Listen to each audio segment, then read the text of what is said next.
একটা তথ্য আপনাদেরকে দেই। আমাদের নবী সাল্লাল্লাহু আলাইহি ওয়াসাল্লাম পৃথিবীতে আসার আগে ইহুদি খ্রিস্টানরা কানাঘুষা করত যে শেষ নবী আসার সময় হয়ে গেছে। এজন্য মদিনা থেকে ইহুদিরা মক্কায় আসতো এবং খোঁজ করত যে শেষ নবী এসেছে কিনা। এটার কারণ হচ্ছে তারা কিছু আলামত জানতো। এই আলামতের কারণে তারা এটা বুঝতে পারতো যে শেষ নবী আসার সময় একেবারে কাছাকাছি। সারা পৃথিবীর মধ্যেই নবীকে নিয়ে আলোচনা হচ্ছিল। তো বর্তমান সময়ে আপনি যদি দেখেন সারা পৃথিবীর মধ্যে দাজ্জালকে নিয়ে আলোচনা হচ্ছে। মুসলমানেরা তো দাজ্জালকে নিয়ে আলোচনা করছে, পাশাপাশি ইহুদি খ্রিস্টানরাও দাজ্জালকে নিয়ে আলোচনা করছে যে অচিরেই দাজ্জাল আসবে। তার মানে বোঝা যাচ্ছে দাজ্জালের সময়টা খুব কাছাকাছি এবং আলামতও প্রকাশ পেয়ে গেছে। অসংখ্য আলামতের মধ্যে অনেক আলামত প্রকাশ পেয়ে গেছে যে দাজ্জাল চলে আসবে অবস্থা। আরও আশ্চর্যের বিষয় হচ্ছে যে রিসেন্টলি আমেরিকার যে বর্তমান প্রেসিডেন্ট ডোনাল্ড ট্রাম্প, তার এত শক্তি, সে টুইটারের মধ্যে লিখে যে অমুককে ধরে নিয়ে আসবে, অমুক দেশ ধ্বংস করে দিবে, এরকম হুমকি দেয়। তো দেখা গেল যে কিছুদিন পূর্বে খ্রিস্টানদের যত পুরোহিত, যত আলেম, সকল আলেমদেরকে একত্রিত করিয়া হোয়াইট হাউসের মতো জায়গার মধ্যে মোনাজাত করেছে। আমরা যেটাকে মোনাজাত বলি, জিকির বলি, এই জিকির তারা করেছে, যেটা পৃথিবীর ইতিহাসে প্রথম। ডোনাল্ড ট্রাম্পের মতো একটা প্রেসিডেন্ট সকল পুরোহিতদেরকে নিয়ে সেখানে তারা সম্মিলিত মোনাজাত করেছে। শুধু তাই না, বর্তমান আমেরিকার যিনি যুদ্ধমন্ত্রী, তার গায়ের মধ্যে একটা ট্যাটু এঁকেছে, এই যে এইখানে, সেই ট্যাটুর মধ্যে লিখেছে কাফের। আর আমরা জানি দাজ্জালের কপালে লেখা থাকবে কাফের, দাজ্জালের এইখানে কাফের লেখা থাকবে, যেটা মুসলমানরা দেখতে পারবে। তো আমেরিকার বর্তমান পরাশক্তির একটা দেশের যুদ্ধমন্ত্রী, তিনি এইখানে কাফের লিখে দিচ্ছেন। এটা মুসলমানদের জন্য খুবই আশ্চর্যজনক। আমি বলছি না সে নিজেই দাজ্জাল, তবে দাজ্জাল যে আসবে এটা তাদের মাঝেও কাজ করতেছে এবং এটা তারা বিশ্বাস করতেছে যে দাজ্জাল খুব কাছাকাছি চলে আসবে, এই জন্য তারা সেখানে কাফের লিখে দিচ্ছে। তো এই যে কিছুদিন পূর্বে যে ফিফা বিশ্বকাপ গেল, সেখানে যে সমস্ত প্লেয়াররা ট্যাটু করেছে, অধিকাংশ প্লেয়ারের এইখানে দেখবেন এক চোখা। তার মানে বোঝা যাচ্ছে দাজ্জাল খুব কাছাকাছি সময় চলে আসবে। এমনকি এই যুদ্ধমন্ত্রী একটা বইও লিখেছে, সেই বইয়ের নাম হচ্ছে আমেরিকান ক্রুসেড, অর্থাৎ আমেরিকানরা ধর্মে যুদ্ধে লিপ্ত আছে, এটা তারা বলে।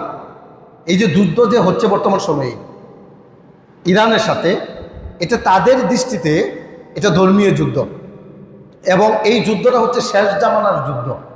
এর পরপরই তাদের মাসিহ আসবে, দাজ্জাল আসবে। শুধু তাই না, যে বর্তমান সময়ের মধ্যে দাজ্জাল চলে আসবে এবং এই সময়টা খুব কাছাকাছি। এজন্য ইটালির রাজধানী রোমের মধ্যে একটা গোপন বৈঠক হয়। আমাদের দেশের পত্রিকা প্রথম আলো পত্রিকা, এই প্রথম আলো পত্রিকার মধ্যে একটা রিপোর্ট করেছে, শিরোনামটা এরকম, ইরান যুদ্ধ নাকি দাজ্জাল তত্ত্বে মোড়া আমেরিকান ক্রুসেড। বিস্তারিত সেখানে লিখেছে, আপনারা যদি পড়েন তাহলে সেখানে জানতে পারবেন।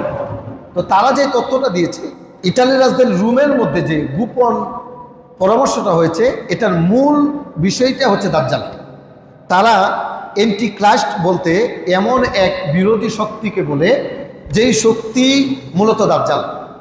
দাজ্জাল পৃথিবীর মধ্যে আসবে, কিভাবে তাকে আনা যায়, রিসিভ করা যায়, এই সম্পর্কেই মূলত তাদের আলোচনা। আরেকটা গুরুত্বপূর্ণ তথ্য আপনাদেরকে দেই, সেটা হচ্ছে যারা ইহুদি এবং যারা খ্রিস্টান, এ যাবৎকাল পর্যন্ত ইহুদি খ্রিস্টানরা ছিল একে অপরের শত্রু। একজন আরেকজনকে দেখলেই তারা সহ্য করতে পারতো না, মারামারি হানাহানি করত, দেখতেই পারতো না। ইহুদিদের সাথে খ্রিস্টানদের যে শত্রুতারা, এটার একটা কারণ হচ্ছে ইহুদিরা মনে করে ঈসা আলাইহিস সালাম হচ্ছে জানোর সন্তান, নাউজুবিল্লাহ, এবং মারিয়াম আলাইহিস সালাম হচ্ছে বেবিচারিণী, সে জিনা করেছে, আর জিনার সন্তানই হচ্ছে ঈসা আলাইহিস সালাম। আর খ্রিস্টানদের নবীর নাম হচ্ছে ঈসা আলাইহিস সালাম। ইহুদিরা তারা নিজেরা গর্ববোধ করে বলে যে আমরা ঈসাকে হত্যা করেছি, এটা ইহুদিদের দাবি। আর খ্রিস্টানদের নবী হচ্ছে ঈসা আলাইহিস সালাম। সেই সুবাদে ইহুদি এবং খ্রিস্টান এই দুই জাতির মাঝে দাও এবং লাওয়ের সম্পর্ক ছিল, কিন্তু বর্তমান সময়ে তারা বন্ধুতে পরিণত হয়েছে। এর পিছনে গুরুত্বপূর্ণ একটা কারণ আছে। সেই কারণটা কি?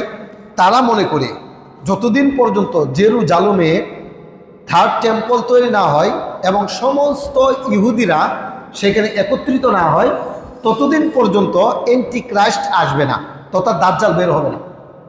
সুতরাং দাজ্জাল যদি বের না হয় তাহলে ঈসা আলাইহিস সালাম আসবে না, আর ঈসা আলাইহিস সালাম যদি না আসে তাহলে আমরা পৃথিবীর মধ্যে রাজত্ব করতে পারবো না। সুতরাং আমরা যদি ঈসা আলাইহিস সালামকে পৃথিবীর মধ্যে আনতে চাই তাহলে আমাদেরকে ইহুদিদেরকে সাহায্য করতে হবে এবং জেরুজালেমে সকল ইহুদিদেরকে একত্র করতে হবে। সেই সুবাদে তারা সকলেই মিলে ইহুদিদেরকে সাপোর্ট দিয়ে যাচ্ছে এবং তাদেরকে জেরুজালেমে একত্র করার জন্য তারা চেষ্টা ফিকির করতেছে। এই যে বাইতুল মাকদিস, এই বাইতুল মাকদিস একটা সময় ভেঙে ফেলা হবে, সেখানে একটা গির্জা তৈরি করা হবে যেটাকে থার্ড টেম্পল বলা হয়। খ্রিস্টানরা মনে করতেছে যে ঈসা আলাইহিস সালাম আসলে আমাদের মুক্তি, পৃথিবীর মধ্যে আমরা রাজত্ব করতে পারবো।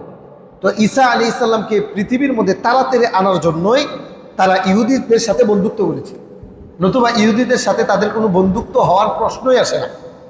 তার মানে বোঝা যাচ্ছে কিয়ামত খুবই কাছে এবং দাজ্জালের আবির্ভাবও খুবই তাড়াতাড়ি হয়ে যাবে।